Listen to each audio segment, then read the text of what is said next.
We got a great season coming up. This is the first filming we're doing for season 14. Mark went to our producer and says, hey, we need to make sure 14 is over the top and perfect. I'm gonna be heavily involved overseeing things. The producer reached out to me and says, hey, I'm struggling. Can you cut?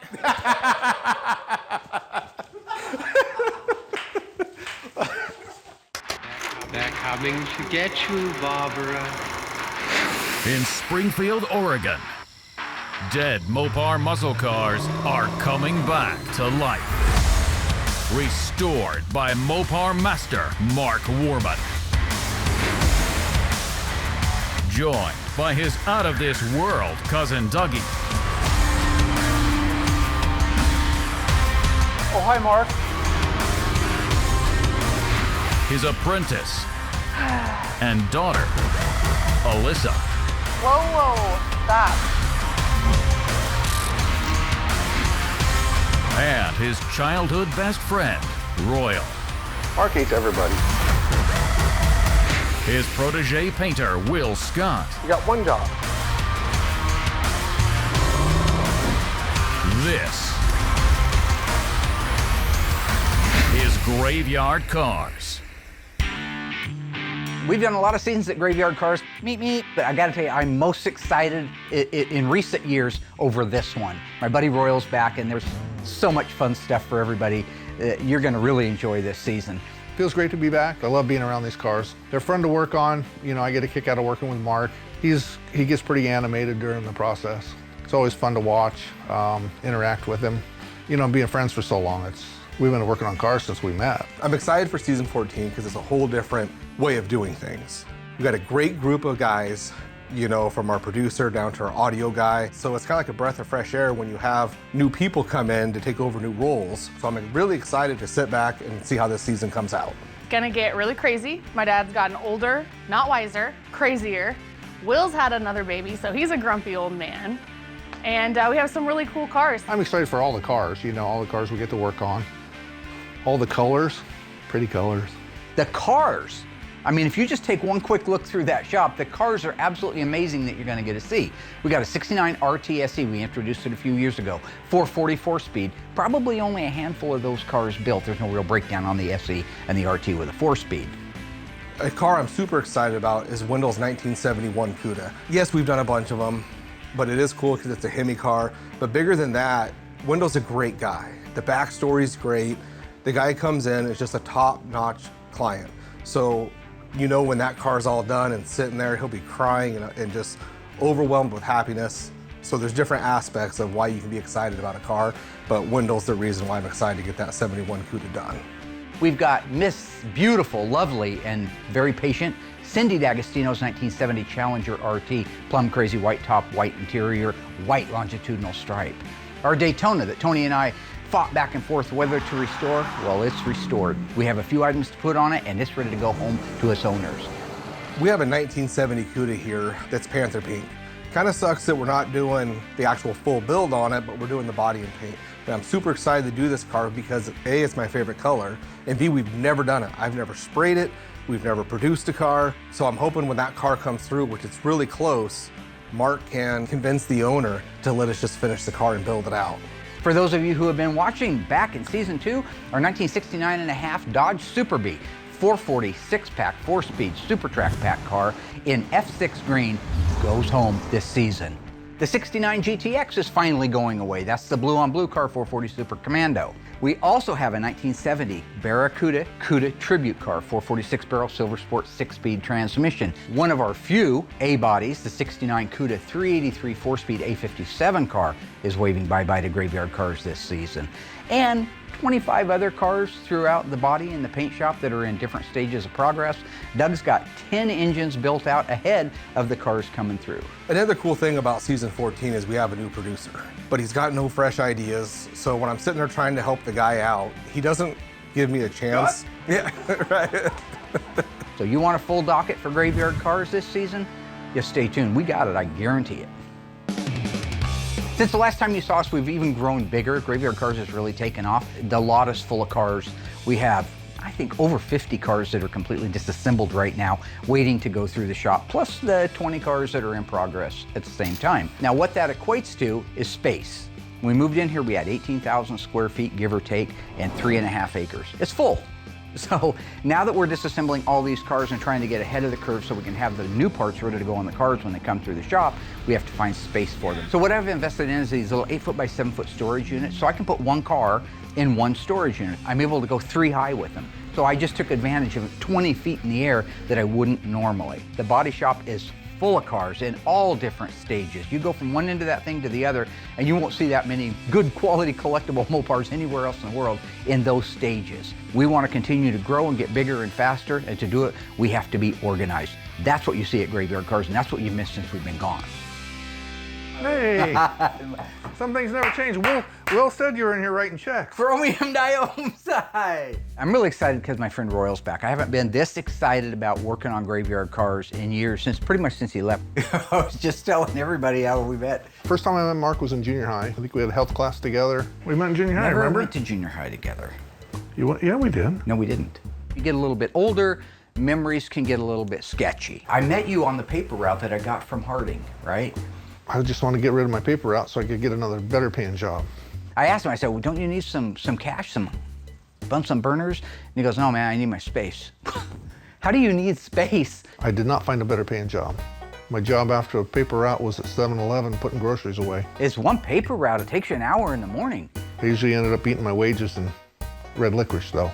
Yeah, but we went to junior high together because that's where we met, and then PE class, I believe it was. But the idea that Royals concocted that somehow we met in junior high and then just magically I get a phone call from the Eugene Register Guard and I meet Royal, and in my brain it's for the first time. Not delusional. What? You told yourself you weren't going to go down that road. He's your friend. You should listen to and yourself. He's back, and I'm going to listen to myself. I'm not crazy. I went to 7th and 8th grade at St. Alice. Good school. Then I went to Springfield Junior High, where I was picked on and tortured because of the tumor in my foot. Royal? Never went to junior high with Royal. Yearbook photo, Springfield Junior High, 1978. Where would you find something like that at? They didn't even have them. Oh.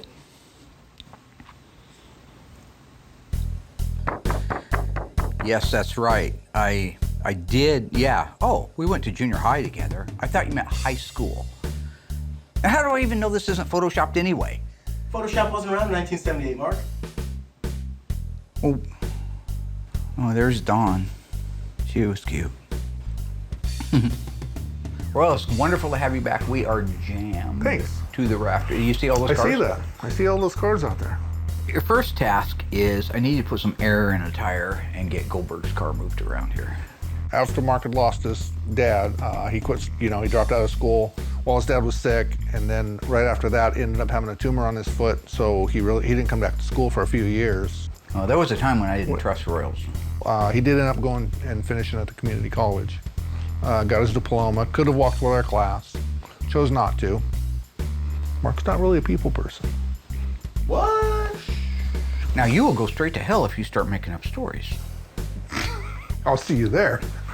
I would cut class in the 10th grade and go over and work on motorcycles at his house, and then, naturally progressed right into cars. The cars that really have kept us friends. I'm glad to be back. Can you get Goldberg's car inside for me? I could do that right away. I just need some help right now. I'm getting ready. I've got a phone call coming in. Yeah, hang on a second. Cameraman cracked up. It's the kind of jokes I do. Spontaneous. Chevy Chase shit.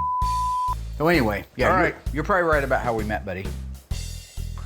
Probably. And I never took any PE classes with you, so. Yeah, you did. Probably some other good-looking guy you're thinking of.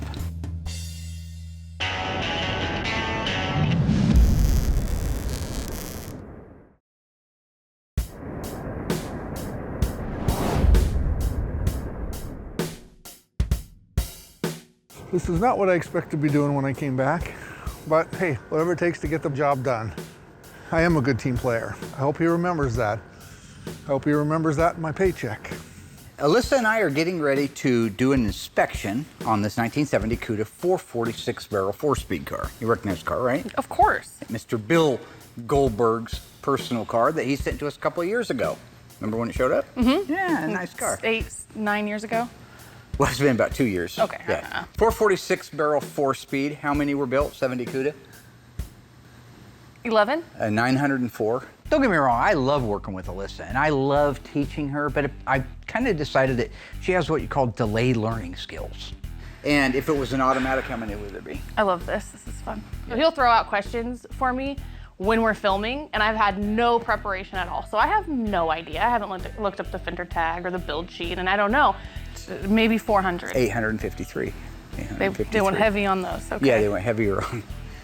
This is a black car, black interior, V code, 446 barrel, D21 4-speed. It's an A33 track pack car, meaning it has a 354 Dana in it. Very rare, very desirable. In fact, it's an N96 shaker hood car. That wasn't mandatory. Only mandatory shakers were on Hemis. I would like to take some time with Alyssa and go over the car. This is a great opportunity to show her how to validate a car before disassembly. So today's an exciting day. I'm getting ready to spray the nose cone and the lower valance for our 1969 Daytona.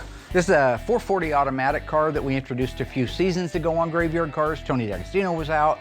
We looked at the car. We made a decision that we were going to restore it, but it was really a nice car to begin with. And it was a one-owner car, which is really unheard of too. That car is so close to going home. The only things that are left are a few interior pieces. I think the dash needs to be put in it. The seats need to be put in it.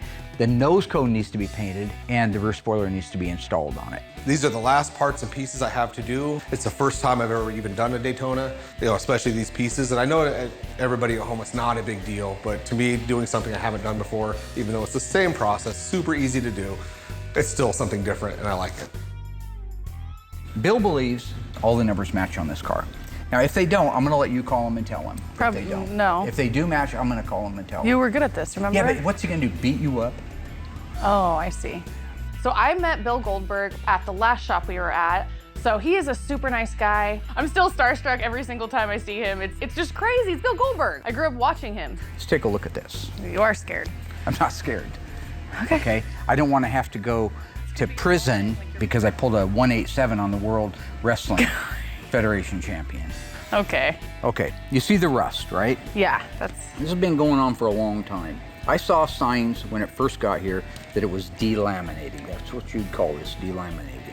This hood failure is a great opportunity to teach Alyssa how that happened and why it happened and how we can avoid at Graveyard Cars ever having it happen. Break off a nice little chunk of this right here. it's not looking good. Okay. See the back side, see some rust here. Yeah. See how that's black? Mm-hmm. And how that's black? Mm-hmm. And the only difference between the two blacks is this has some scuff marks in it that match the scuff marks in the metal. Yeah. Somebody painted directly over bare metal with the finished product. You never do that. The metal wasn't clean when it was painted. It didn't have the right product put over the bare metal. And then after that, it didn't have enough material put on it. Those are 3 of the killer signs that will cause paint to fail.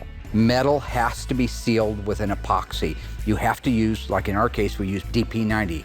DP90 is a 2-part epoxy that is designed to neutralize rust.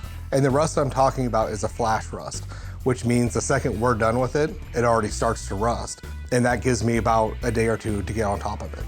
And look at how thin it is. There's hardly any material there at all. If it's too thin, the sun will break that paint down and it'll also delaminate, even if you have good substrates in it. So it's interesting to see what happens to the paint when you don't prep the metal correctly. At first, the paint may look beautiful when it leaves the showroom and the client must be happy, but over time you can tell that this wasn't done correctly. I mean, look at the hood. Yeah. If anything, you want to be careful of not getting too thick, right? Yeah, because if you get too much millage, that's right, I taught her that too. You get too much millage, and then you can have a failure too, because it can crack out. It won't peel probably from having not enough millage, but it'll crack. Also, I noticed that there's like no shininess. Yeah, like it's matte all on the dull, top it's flat. Compared. Remember the black GTX that I did recently? I brought it in and buffed it out. We had detailed it. We had painted the car and restored it 13 years ago. I brought it in from setting outside and it looked like a sheet of glass. Yeah, it was beautiful. That's what you want to do when you're doing a car that's going to last a long time.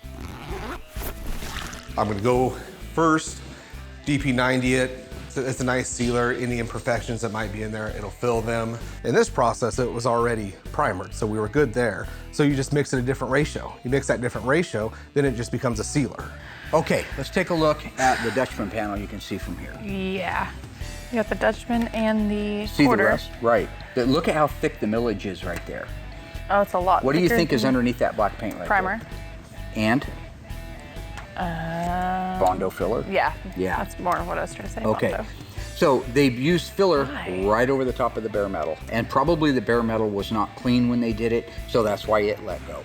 The metal underneath everything, the very raw metal, had filler put over it. That's what we have to do sometimes, folks. You may not like it, but the factory used filler and it's made for a reason. But it's still, the filler, just like the paint, has to go over fresh, shiny metal. It can go over the epoxy too, but what it can't go over is rust. Somebody did body work over rust. It started to rust, they moved it and smoothed it and made it all pretty, and then they went to their paint, and it probably looked great for 5 or 10 years, but it will fail. When you get metal clean, it comes back from the dipper, and you Scotch-Brite it, and you use a wax and grease on it, and it's shiny and beautiful, you gotta protect it that minute. You don't get to come back the next day. The minute bare metal is exposed, it starts to flash rust. And then at that point, I got about a day to get on top of it and spray it. And that's what's great about the DP90. So if you walk out there and you see bare metal sitting out there, you slug somebody right in the neck. Okay. Take out a collarbone. You ever had a collarbone busted? No. Yeah, me either. When you see Will working on something, when you see Will painting something, you know that that metal was cleaned. It was cleaned with the proper cleaners. That to avoid a millage failure from not having it thick enough, that they count the number of coats that they put on, they follow the manufacturer's recommendation for it. And at the end of the day, when you see that paint laid out, it's not just beautiful, but it'll also last a lifetime. So I did 3 or 4 coats of the Hemi Orange, the EV2. And then at that point, you just hang your gun up and walk away. I'm not sure if it's a part that we're gonna cut and buff. I'm hoping we're not, because it gives it that real feel to it. We didn't cut and buff the spoiler, so I'm hoping we're not gonna end up having to cut and buff the nose, but it has a real great factory look to it. Now that that's completely wrapped up, I am done with the car. And that's exciting because I can move on to the next, but then I also get to sit back and watch Justin build this thing. You know, those nose cones, there's just a lot of moving parts and pieces to them. It's not easy, it's a pain in the butt to work around, but as far as the paint and body side go, we're done with that car and we can jump on now.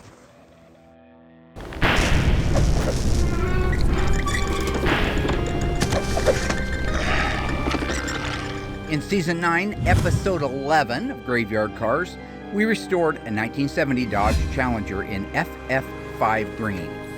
It had sales code A47. What does that sales code mean? Is it formal roof, power seats, rear window defogger? If you think you know the answer, stay tuned after the break. We'll let you know how you did.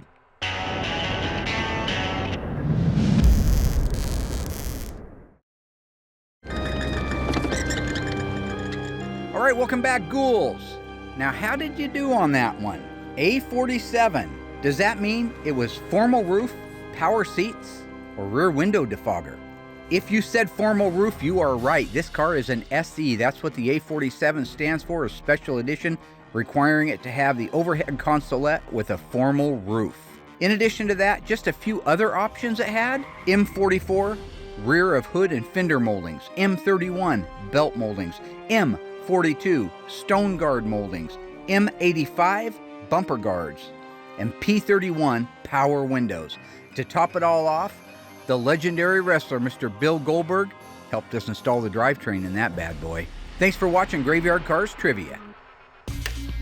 This was a great opportunity to go over the paint failures on Goldberg's Cuda, show exactly what the results are of not doing something right in the beginning. So that's great. I'm glad that she now knows what to look for as we move forward. And with that done, we're able to go on to the validating part of this 446 barrel 4-speed Cuda.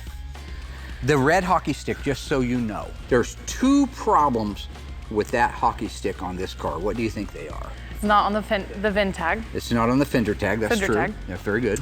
Is placement? No, it looks like pretty it's good. placed pretty good, sure, yeah. Okay, what's the other thing? You couldn't get a red hockey stick stripe from the factory. Oh my gosh. That was a dealer installed accessory. Glossy black hockey stick stripe was the only option, depending on the engine. They would call out Hemi 383, 340, 440. The red one was something you could go into direct connection, which that's what they called the performance end of the Mopar parts back in the day, was direct connection, and say, I love the hockey stick stripe, but I want it in red. People have been doing it for 50 years, and I think that's what happened on Goldberg's car. So after everything with the exterior of the car, at least we still got the engine and the transmission. Even though we're gonna have to do a complete restoration and change everything on the outside, this car is still very valuable. It's still all original when it comes to that. Bill should be happy. One of the cars that's been sitting around here for a long time is a 1968 Hemi Charger RT. This is a factory yellow car, black interior, 4-speed track pack, and all numbers matching. So we're finally getting around to disassembling it. Doug and Eli are gonna do the tear down on it. I just want to talk about the fact that this car is so pure. You know, the disassembly of these cars is more important now than they've ever been. There's documentation that has to happen. So you have to have competent guys. Eli's come a real long way. That's Doug's son. He's doing a great job of following in his dad's footsteps of caution. Caution is the name of the game around here. If you break an interior garnish molding that isn't reproduced, Tony's Mopar Parts doesn't make it, Classic Industries doesn't have it, nobody's got it, you're screwed.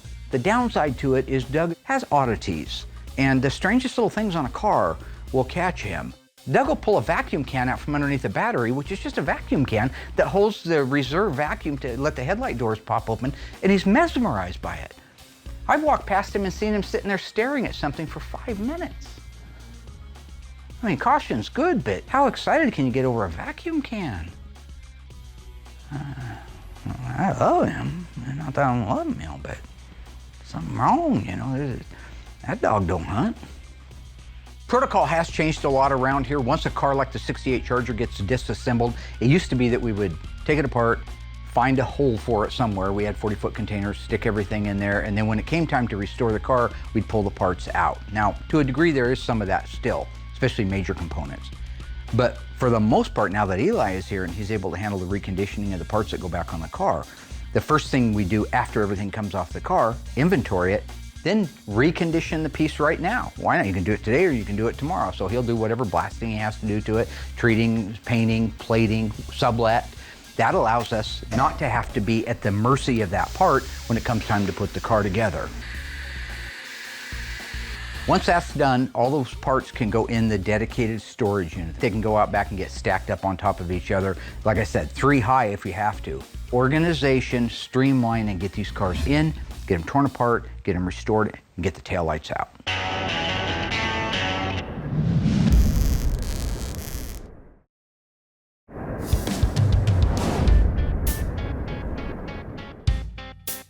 I believe wholeheartedly this car is a real V-code car. And when you start at the very back of the car and you work your way to the front, you'll see the correct E-body Dana with the correct tags on it that looks like it's been in there its entire life. Can you make that out right there? 3.54. Okay. Okay, it's 354 Dana. This car is a 354 A33 car.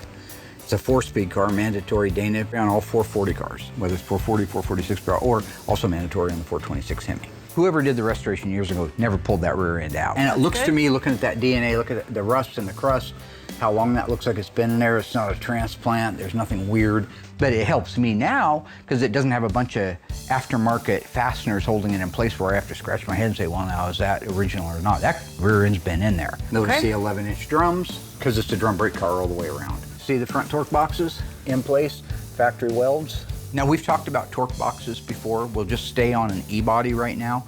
It is a piece of steel that ties the frame rail in the front to the outer rocker to the side of the firewall. And then on the rear, it connects the rocker to the frame rail to the leaf spring perch. Other torque box right here.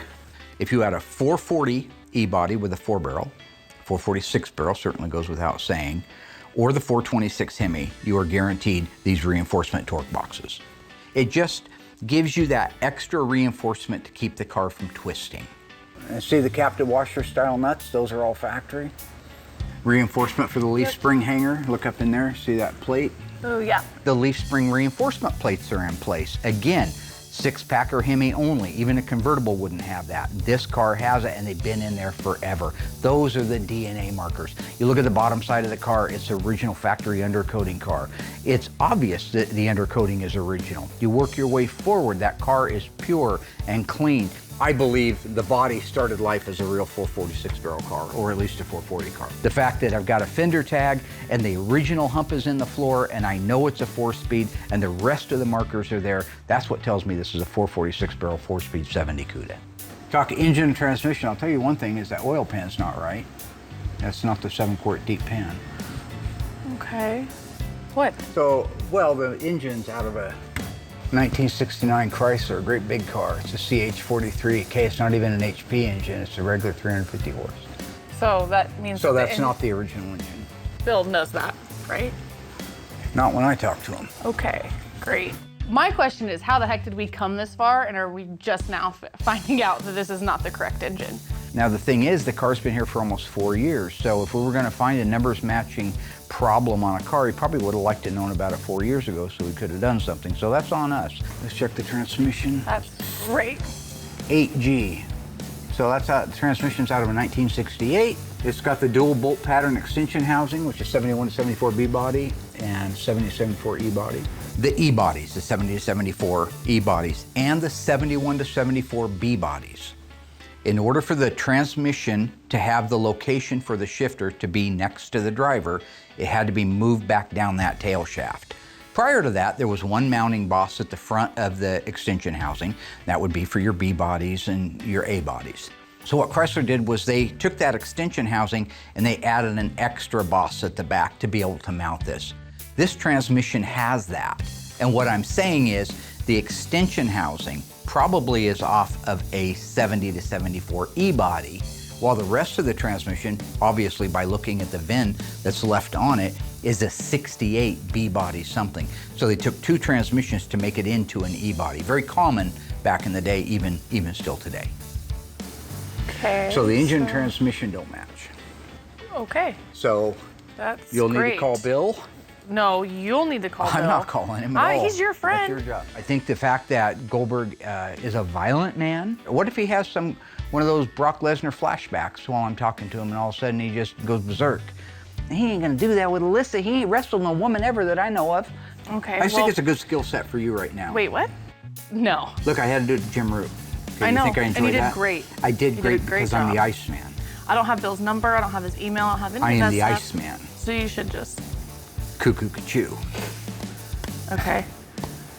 So you could probably find the original engine, maybe? Maybe? No, but I happen to have some F440 HPs that would be perfect for it. Plus, I have Yeah, an okay, 18 that's good. spline 4-speed. I'm not gonna call Bill. So that's just, it is what it is. I'm not doing it. And I'm getting a little too old and fragile to have my face drop kicked You shouldn't anywhere. act so tough when he comes around. I don't know. Huh? You're laughing at, camera boy. I'm not gonna call him.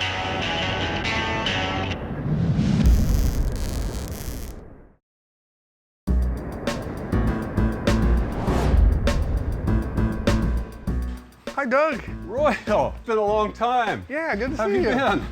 Okay, so today I'm finishing up a Dana rear end for a 69 Charger. I've got the brakes all assembled. It's gonna be a lot easier for me today. So I'm just putting the drums on. I got the springs built out and ready to go. I'm looking forward to this. It's fun working with Doug. He's very knowledgeable. What are you working on? I got a nice big old Dana rear end here for a 69 Charger. You know what those are, don't you? Yes, I do. Yeah, you had a friend with a They're upside 69 down. Charger. I'm sure he had a reason. I had to say something anyway. The adjuster goes on the bottom. Well, I like to do it this way so I can reach things, you know, right? Oh, I was just wondering, just making sure, double checking. There you go. I do everything upside down. You know that. That's Cool. great. No, that was awesome. Yeah, there's no question that Royal is an excellent mechanic. You ever seen one of these things before? Oh gosh, not since the 80s. 80s? Doug, he was a good mechanic long before I was. The tool that Doug handed me was a tool for measuring the diameter of the inside of the drum, and then the other end you would bring the shoes out to fit that. I was measured twice, cut once. But when it comes to any kind of dynamism at all, there's something wrong. Or measure once and cuss twice. Here, give me that drum. Yes, sir. Absolutely. I'll do it the old-fashioned way. They try to be funny, and it's not funny. It's like watching paint dry. Yeah? I usually just turn them up, put the drum on, get a feel for it, turn them up some more until it fits. Sometimes my fingers are the right tool for the job.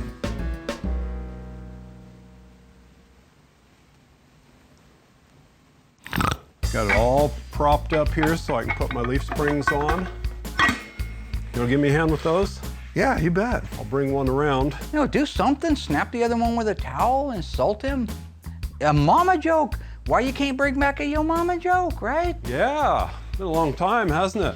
How about this one? Yo mama is so fat, when she gets on an elevator, it's always going down. That's good, I made that up. Okay, so here's my passenger leaf spring. When we were working on these cars as kids, we couldn't afford all this nice machinery, so it was laying on our backs in a gravel driveway or under his carport, which was very uneven. Driver's side now? Yeah, this is the driver's side. Your mama is so ugly. Even Hello Kitty says goodbye.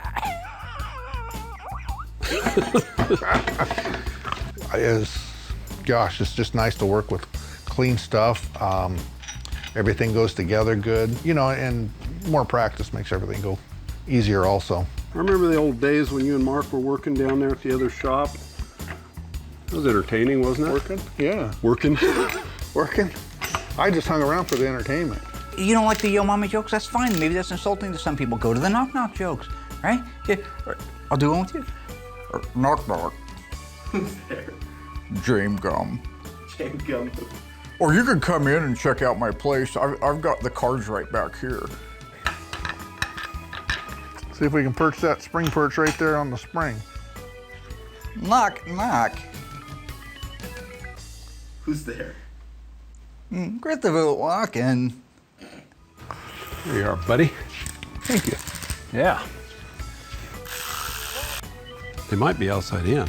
I'd have to go out and look. Yeah, it's been a while. Let's go look. Okay. Don't matter to me, but it matters to Mark, and it's important. So we want to get it, you know, we want to get it right. I know, Sorry, I guys. know where those go. I'm just not sure if this goes. I think it's inside out. It's been a while since I worked on them, so we'll just snug these up finger tight. I thought I better double check. Is there one out there? Oh yeah. Don't want to get called on something like that. One of the cars that we have in the metal shop right now that's up on the frame rack is a 1970 GTX. It's a 440 6-barrel automatic car, one of 328 built, with just doing the body and paint on it. Something really interesting that I see a lot of out in the graveyard. There's over 100 cars out there, and how many of them have what we call previous sins. My terminology of previous sin is, it's a euphemism for things that were done really poorly. This car has a bunch of previous sins, and I wanted to share what those are with you. If you don't do a good job, it's going to bite you in the ass later. Before we can do the body and paint work and repair whatever rust panels it has on it, we have to go back and make sure everything is right from the inside out. So this car was involved in an accident somewhere in the 70s, maybe in the 80s. It got hit hard in this door pillar area. This quarter panel is not the quarter panel that was on it after that accident. It has been replaced. You can tell that it's been replaced because this is the roof skin. This little section here where you see my little hand going along that line, from there down is replacement quarter panel. From there up is what's left of the original quarter panel. And it also was put on poorly where they went right over the top of the other quarter panel. They took the biggest pieces off, but that's why the quarter panel fits so terrible. Again, I'll show you that in a minute. Not only is that great evidence of poor workmanship, but the fact that the area inside here is so destroyed and was never fixed, that's what I want to share with you. If you go around inside here, you're going to see that the quarter inner structure itself, the reinforcement piece for the quarter panel, destroyed, down low. The rocker extension, inner and outer, both destroyed. The under seat pan, destroyed. Well, repairable, but damaged. And the main floor, the stepwell area, damaged. Maybe the car was totaled back then and the insurance company said, you know, sayonara, I'm not going to do anything with it. Or maybe it wasn't totaled and it went to a body shop that didn't do very good work. But this car suffers so many previous sins. I'm glad it's here, and I'm glad we have the opportunity because we have the right frame pulling equipment to make the necessary pulls to be able to put this car geometrically back where it has to be before we start building it out. Now, one of the first steps you got to do is get that car locked down in the pinch weld clamp. So when you see it on the rack, it's held in place with the strongest parts of a unibody car, which are the pinch welds. It's where the inner rocker meets the outer rocker, and the floor's in there to help. So I'm going to cut George loose to get the quarter panel off of here. We have to have it off so we can get access to the damaged area. After that, I'll bring everybody out and show you what it's like to make some pulls on the floors and inner rockers of a 1970 GTX.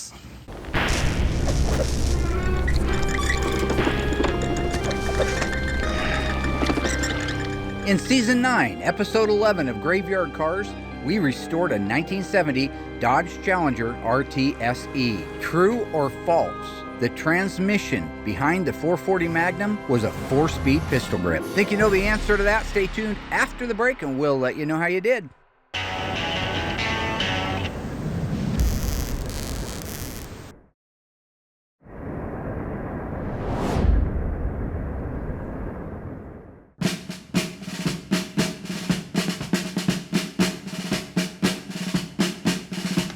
Defense calls Mopar Colonel Mark G. Warman.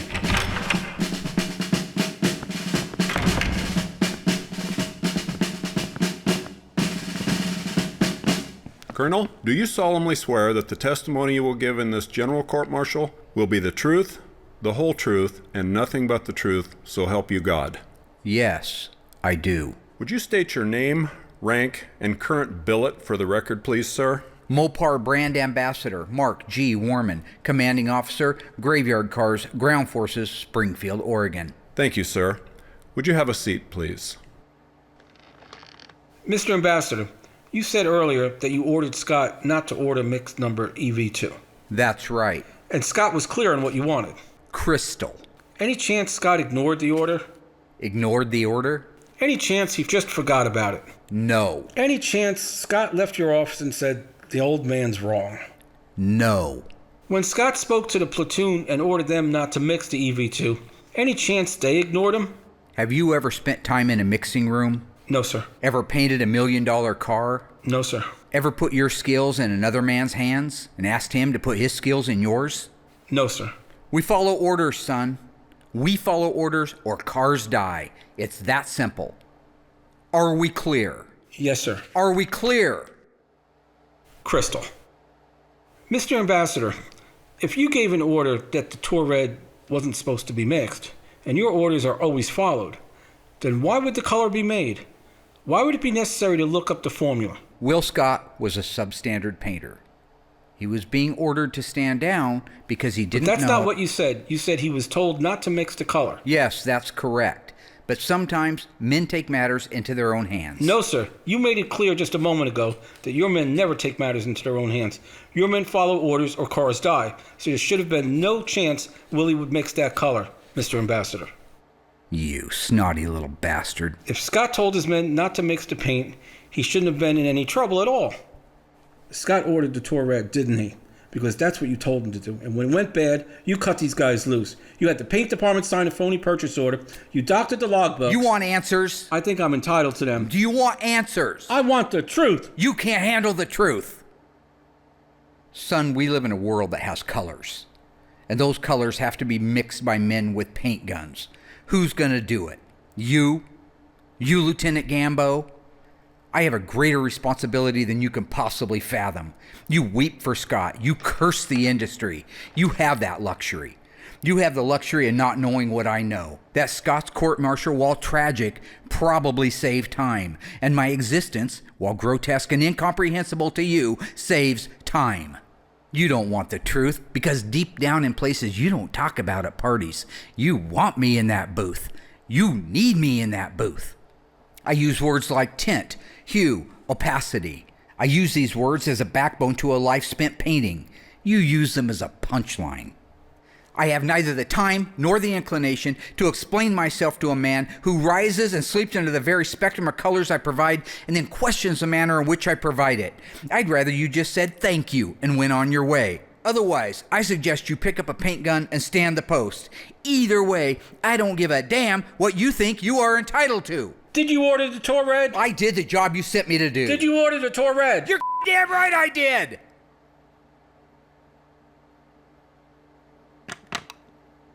Please, the court, I suggest the jury be dismissed so that we can move to an immediate FC7 session. The witness has rights. Thank God. Can we go eat now?